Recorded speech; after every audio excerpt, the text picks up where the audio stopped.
Bonjour à tous. Je vous remercie beaucoup de m'accueillir parmi vous. Je remercie évidemment le Dr Getch de m'avoir invité pour cet exposé d'introduction. Et je suis très heureuse de venir parler d'un sujet qui m'a beaucoup touchée en tant que journaliste. Donc voilà, j'ai écrit un article qui a été publié dans le magazine Néon en septembre 2016. Alors Néon, c'est un magazine du groupe Prisma Media qui est à destination des jeunes adultes. Cet article a été publié en 2016, mais en réalité, j'ai commencé à travailler sur cette enquête début 2015. Je reviendrai sur ce point un petit peu plus loin en vous expliquant plus précisément mon travail. Peut-être pour me présenter rapidement, je suis donc journaliste depuis 20 ans, d'abord en radio, puis en presse écrite. Aujourd'hui, je travaille en freelance, c'est-à-dire que je n'ai pas de rédaction, je ne suis pas rattachée à une rédaction.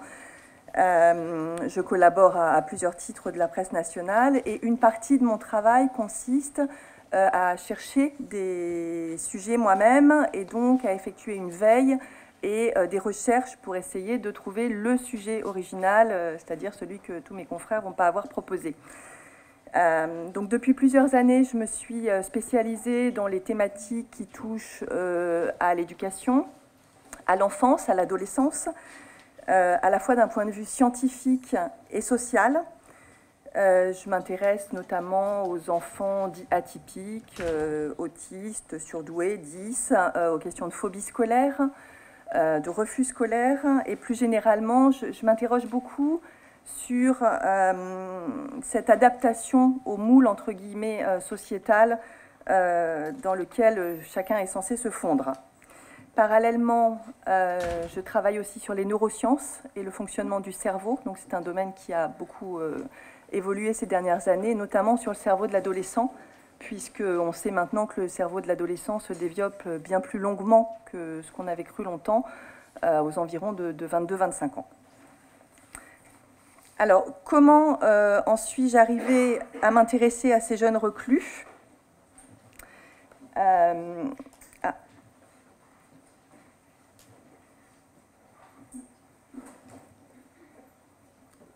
Donc, en faisant des recherches, je suis tombée sur un article qui avait été publié dans Le Monde qui parlait de reclus à domicile et qui déjà faisait un parallèle avec le phénomène hikikomori au Japon. Cette question de la réclusion m'a tout de suite interpellée parce que c'est vrai que dans ma vie quotidienne, je suis assez frappée, et dans ma vie de journaliste, de rencontrer des parents avec, alors c'est plutôt au niveau des collèges, des enfants en situation de refus scolaire. Là, il s'agissait de jeunes un peu plus âgés, voire de jeunes adultes, pour lesquels le problème ne se résumait pas à l'institution scolaire, mais c'est vrai que cette question m'a tout de suite intéressée. Je me suis penchée sur les travaux du Dr Getch. J'ai découvert aussi un livre publié par Maya Feinstein qui interviendra, je crois, un petit peu plus tard, et qui était le recueil d'interventions dans un colloque qui réunissait déjà des sociologues, des psychiatres, des psychologues et des anthropologues français et japonais. Donc assez vite, j'ai eu conscience en fait que ce sujet se situait à une croisée de chemin, qu'on ne pouvait pas le résumer uniquement à une question de phobie scolaire ou de refus scolaire, ni à un problème d'addiction aux écrans, ni à un problème psychopathologique, et que donc les éléments de compréhension devaient être plus complexes. Et je dois dire que j'ai été un petit peu happée par cette problématique. Donc comme je vous l'indique, voilà, il faut dire que le journaliste que je suis est forcément attiré par le fait que c'est un phénomène en marge, potentiellement émergent, qu'il y a forcément des histoires, des parcours de vie à raconter, qui sont ces jeunes qui, au moment d'entrer dans la vie adulte, se retrouvent un petit peu bloqués sur le pas de la porte. Et puis, troisièmement, il y a un côté décryptage, c'est intriguant, il y a matière à enquêter, on a envie de savoir non seulement qui sont ces jeunes, mais comment ils en sont arrivés là. Et donc, tous ces ingrédients font potentiellement de ce sujet un bon sujet. Donc après quelques recherches, j'ai constaté que les médias grand public en France n'avaient pas réellement saisi ce sujet. Je me suis demandé pourquoi, et je pense qu'il y a plusieurs raisons assez simples que je peux vous exposer. D'abord parce que ce genre de problématique est facilement considéré par les rédactions en chef comme anxiogène. C'est plus simple de placer des sujets drôles, faciles à lire, positifs, que d'aborder des questions complexes qui interrogent notre société. On aborde aussi une thématique sur laquelle il n'y a pas ou peu de données chiffrées. Une fois que les jeunes sont sortis du système scolaire, voilà, on parle de phobie scolaire, mais une fois qu'ils sont sortis du système, ils sortent complètement du radar. Ils disparaissent dans la nature, et d'ailleurs, il n'y a même pas, a priori, de mots en français pour les désigner précisément. Et puis surtout, pour parler d'un sujet comme celui-ci, sans faire uniquement un exposé théorique, il faut des témoignages. Et je dois dire que c'est le principal problème auquel je me suis heurtée. Comme je le disais en introduction, donc j'ai commencé à enquêter sur ce sujet début 2015, alors que l'article a été publié en septembre 2016. Alors ça ne veut pas dire que j'ai travaillé sans interruption sur ce sujet pendant 1 an et demi, mais plutôt qu'il a fallu du temps pour entrer véritablement dans le sujet et réunir tous les éléments dont j'avais besoin. Évidemment, il était délicat pour moi de demander au Dr Gedge de me mettre en contact avec des patients qu'elle avait suivis, ou à Maya Feinstein de faire la même chose. Donc comment entrer en contact avec des personnes qui vivent recluses et dont l'objectif est justement de couper les liens avec la société, ça paraissait un petit peu mission impossible. Comme le fait tout journaliste, j'ai commencé par envoyer des messages à tout mon réseau en me disant que peut-être il y avait quelqu'un qui connaissait quelqu'un qui connaissait quelqu'un. Je dois dire que ça n'a pas donné grand-chose. Et du coup, je me suis mis à arpenter les forums. Et je suis tombée notamment sur un forum de jeux vidéo. Alors, je ne sais pas si c'est lisible, mais il y avait pas mal de posts de personnes qui se présentaient elles-mêmes comme desco, c'est-à-dire déscolarisées ou cassos ou asociales. Donc je me suis inscrite sur ce forum sous un pseudo et j'ai laissé des messages et j'ai surtout essayé, en fait, plus précisément, d'aller contacter directement sur ce forum des gens dont le profil me semblait correspondre, en fait, à ce que je pouvais chercher en expliquant mon projet. Et donc petit à petit, il y a des gens qui m'ont répondu. Je dois dire qu'il a fallu pas mal de temps pour les apprivoiser. Parfois, ils mettaient plusieurs jours, voire plusieurs semaines pour répondre à un seul message. Donc, pour enquêter sur un sujet comme celui-ci, il ne faut pas être pressé. Et finalement, le contact s'est poursuivi essentiellement avec 3 garçons qui avaient des âges et des parcours différents. Donc, il y avait d'abord Sébastien, qui avait 26 ans, qui était complètement reclus depuis plus de 2 ans. C'était le plus âgé. Le second jeune homme avait 23 ans. Il avait lui aussi vécu 2 années reclus. Et puis il avait repris ses études et trouvé un petit boulot, mais il recommençait à s'isoler. Et puis le troisième avait 20 ans et était lui en train de sortir de sa réclusion après avoir passé 1 an enfermé. Ses parents l'avaient mis dehors et il était parti chez ses grands-parents. Alors quand moi je suis entrée en contact avec lui, il commençait à aller mieux et il parlait assez facilement de son expérience de réclusion. Donc j'ai échangé avec eux une correspondance assez fournie pendant plusieurs mois. Petit à petit, ils se sont dévoilés. Et voilà, vous pouvez voir quelques exemples d'échanges que j'ai pu avoir avec eux. Donc là, c'est Sébastien.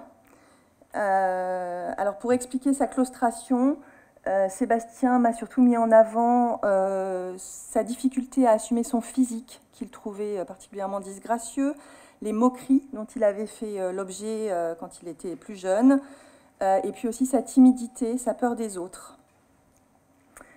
Donc il avait passé un bac, il faisait des études, et en 2e année, il devait trouver un stage.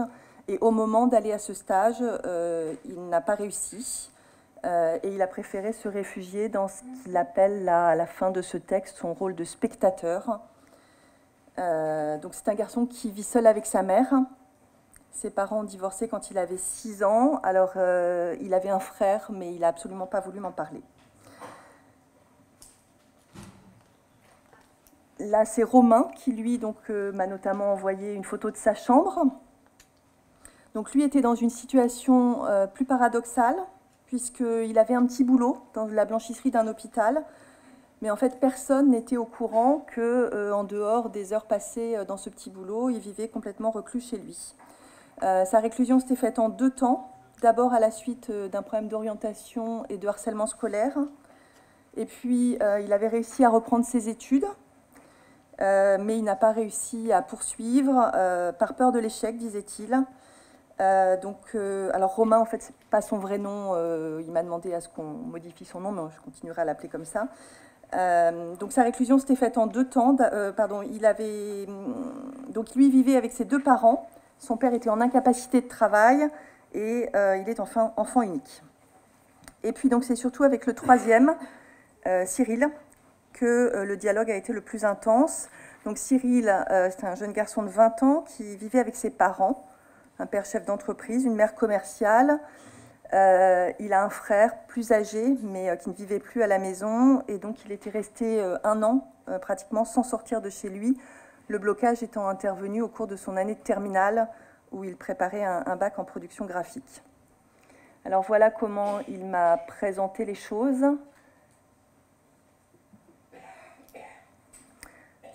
Moi, quand je suis entrée en contact avec lui, en fait, il n'était plus dans cette situation de réclusion. Comme je vous l'ai dit tout à l'heure, il était parti chez ses grands-parents en province.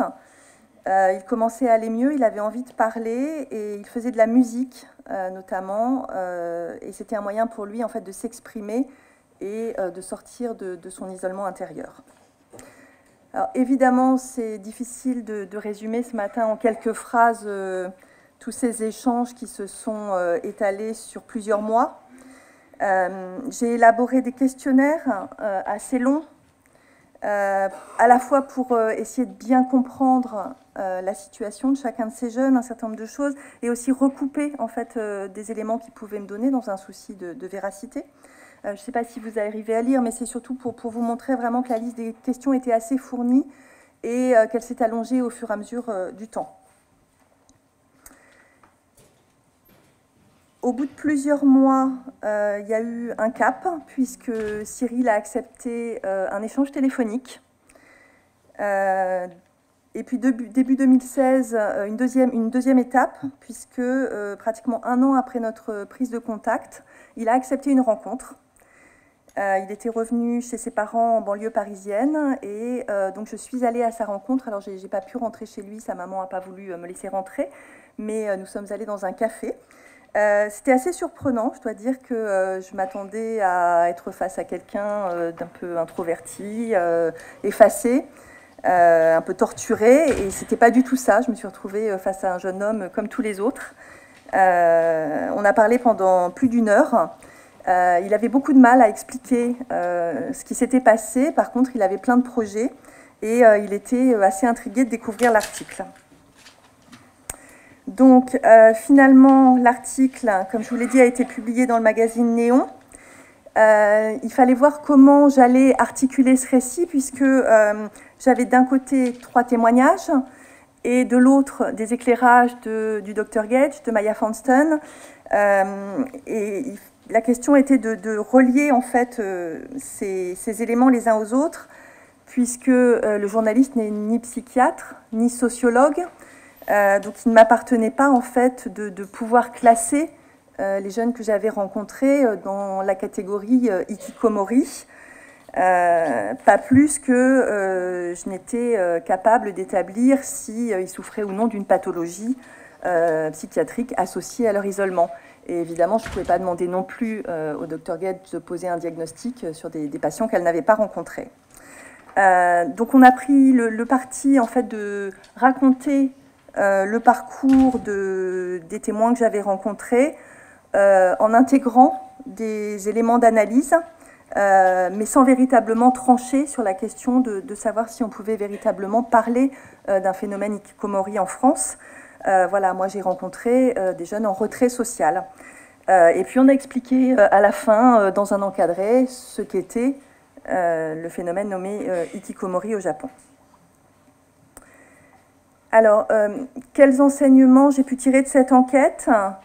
D'abord, j'ai ressenti une profonde ambivalence en fait chez ces jeunes, parce que d'une certaine façon, ils avaient choisi cet enfermement volontaire. Et en même temps, il est clair qu'ils en ressentaient une certaine honte, avec une tendance très nette à l'autodépréciation, vraiment tout particulièrement pour Sébastien et Romain. Ensuite, il était très clair que dans un premier temps, la réclusion leur avait apporté un soulagement, une certaine sérénité. C'était comme une bulle protectrice dont ils avaient besoin. Mais en même temps, tous les trois s'interrogeaient sur leur avenir, donc finalement sur la sortie de cette réclusion. Et j'ai quand même été frappée de la pertinence en fait, de leurs analyses et de leurs questionnements. Même si les échanges ont été souvent distendus, une fois que la relation de confiance a été établie, ils ont vraiment semblé contents de parler, même s'il fallait parfois un petit peu leur tirer les verres du nez, et même si c'était irrégulier. D'ailleurs, la meilleure preuve que j'en ai, c'est qu'aujourd'hui, je suis toujours en contact en fait, avec ces trois personnes, pas régulièrement, mais ils m'ont donné des nouvelles. Il y a quelques mois, j'ai aussi été approchée par une société de production pour une émission télévisée consacrée à la question des jeunes reclus. Et évidemment, je n'ai pas donné le contact de mes témoins, mais je les ai informés. Et l'un d'eux, donc Cyril, qui était celui qui était en phase de sortie de réclusion, a accepté d'aller témoigner sur le plateau. Donc lui, aujourd'hui, va beaucoup mieux. Il a trouvé sa porte de sortie. Il est devenu monteur vidéo. Il a son propre appartement. Et il compose de la musique, ce qui était son rêve. Voilà, pour les deux autres, c'est un petit peu plus compliqué. En conclusion, je dirais que pour moi, le journaliste est un observateur qui ausculte le monde et la société. Il perçoit des changements, des évolutions, des dysfonctionnements dont il fait part au public et il cherche des clés pour les analyser. Il est finalement un petit peu à l'interface. Il sert en quelque sorte d'intermédiaire, de vulgarisateur entre les personnes qui sont au cœur des événements et celles qui vont pouvoir les analyser. Moi, j'ai essayé je pense que j'ai montré à travers cette enquête que ces jeunes sont accessibles, qu'on peut les approcher, les faire parler, et je pense intimement qu'ils en ont envie, même si c'est difficile. Ils veulent, je pense profondément, sortir de cette situation. J'ai essayé aussi de faire comprendre combien cette problématique est complexe, parce qu'elle met en jeu de nombreuses choses, le concept d'adolescence qui se distend aujourd'hui, nos modes d'éducation, le cercle familial, et même l'évolution de la société tout entière. Alors, mon objectif de journaliste, c'était d'informer le public, de toucher ces jeunes peut-être pour que certains puissent se reconnaître, de toucher les familles aussi qui pourraient être concernées. Voilà ce que moi j'ai pu faire et voilà aussi où s'arrête le rôle du journaliste. Et donc il appartient maintenant à vous, chercheurs, médecins, d'essayer de dessiner des pistes, d'analyser plus finement ce phénomène et peut-être de trouver des moyens d'aider ces jeunes et leurs familles. Et donc je vais vous écouter maintenant à mon tour avec beaucoup d'attention. Merci beaucoup.